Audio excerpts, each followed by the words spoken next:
The life and sad ending of Jimmy Durante. James Francis Durante was born February 10, 1893, on the Lower East Side of New York City. He was the youngest of four children born to Rosa and Bartolomeo Durante, both of whom were immigrants from Salerno, Italy. Bartolomeo was a barber. Young Jimmy served as an altar boy at St. Malachi Roman Catholic Church, known as the Actors' Chapel. Durante dropped out of school in 7th grade to become a full-time ragtime pianist. He first played with his cousin, whose name was also Jimmy Durante. It was a family act, but he was too professional for his cousin. He continued working the city's piano bar circuit and earned the nickname Ragtime Jimmy before he joined one of the first recognizable jazz bands in New York, the original New Orleans Jazz Band. Durante was the only member not from New Orleans.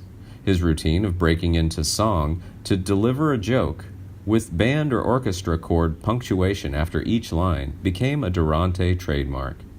In 1920, the group was renamed Jimmy Durante's Jazz Band. By the mid-1920s, Durante had become a vaudeville star and radio personality in a trio named Clayton, Jackson, and Durante. Lou Clayton and Eddie Jackson, Durante's closest friends, often reunited with Durante in subsequent years. Jackson and Durante appeared in the Cole Porter musical The New Yorkers, which opened on Broadway on December 8, 1930.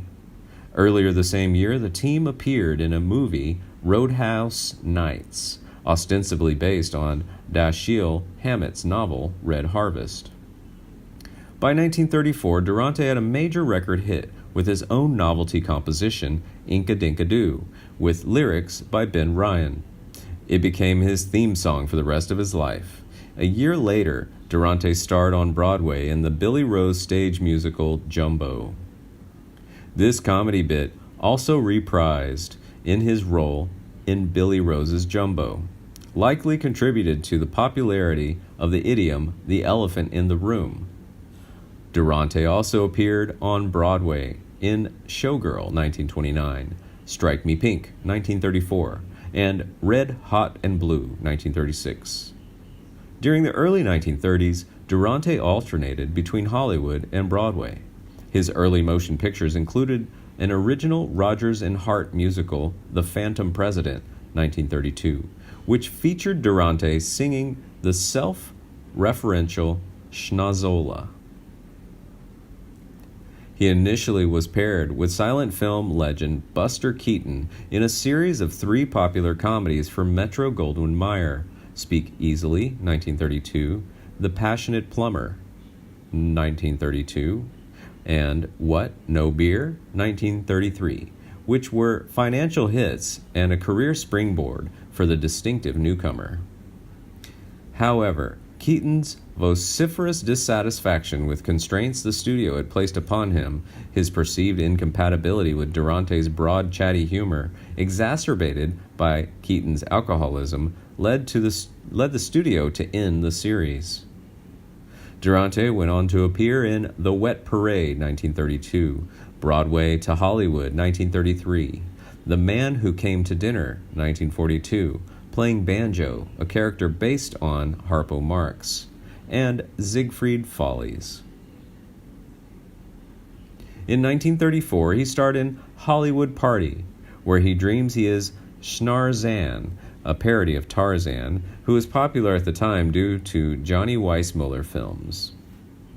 In his radio career, on September 10, 1933, Durante appeared on Eddie Cantor's NBC radio show, The Chase and Sanborn Hour, continuing until November 12th of that year.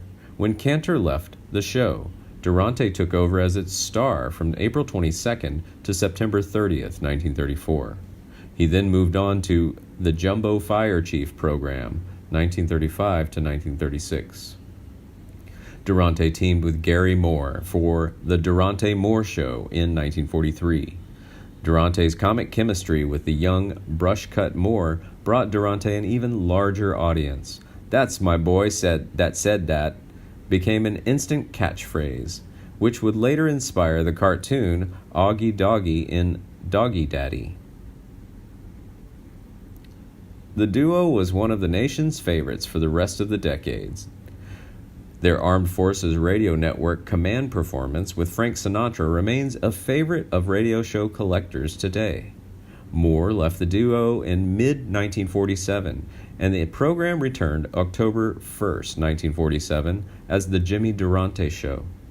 Durante continued the show for 3 more years and featured a reunion of Clayton, Jackson, and Durante on his April 21st, 1948 broadcast.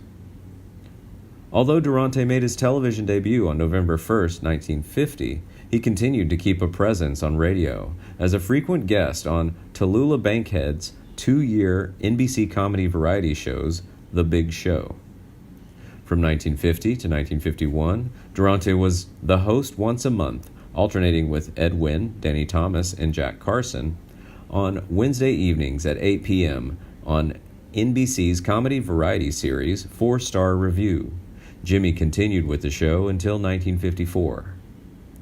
Durante then had a half-hour variety show, The Jimmy Durante Show, on NBC from October 2, 1954 to June 23, 1956.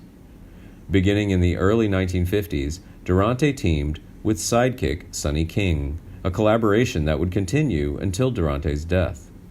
He often was seen regularly in Las Vegas after Sunday Mass outside of the Guardian Angel Cathedral, standing next to the priest and greeting the people as they left Mass. Several times in the 1960s, Durante served as host of ABC's Hollywood Palace variety show, which was taped live. His last regular television appearance was co-starring with the Lennon Sisters on Jimmy Durante Presents The Lennon Sisters Hour, which lasted for 1 season on ABC, 1969 to 1970. In his personal life, Durante married his first wife, Jean, in 1921, but she died in 1943 due to heart disease that lingered on for 2 years. He got married again in 1960 to a former beauty queen of the New Jersey State Fair, Margie Little, when he was 67 years old and Margie was 47. The couple adopted a girl baby, Cecilia Alicia. In later years, Durante continued his film appearances through It's a Mad, Mad, Mad, Mad World and television appearances through the early 1970s. He narrated the Rankin Bass animated Christmas special, Frosty the Snowman, 1969, rerun for many years since. Back in 1963, Durante recorded the album of pop standards, September Song. The album became a bestseller and provided Durante's reintroduction to yet another generation, almost 3 decades later. Durante retired from performing in 1972 after he became wheelchair-bound following a stroke. Sadly, he died of pneumonia in Santa Monica, California on January 29, 1980, 12 days before he would have turned 87. He was buried at Holy Cross Cemetery, Culver City, Los Angeles County, California.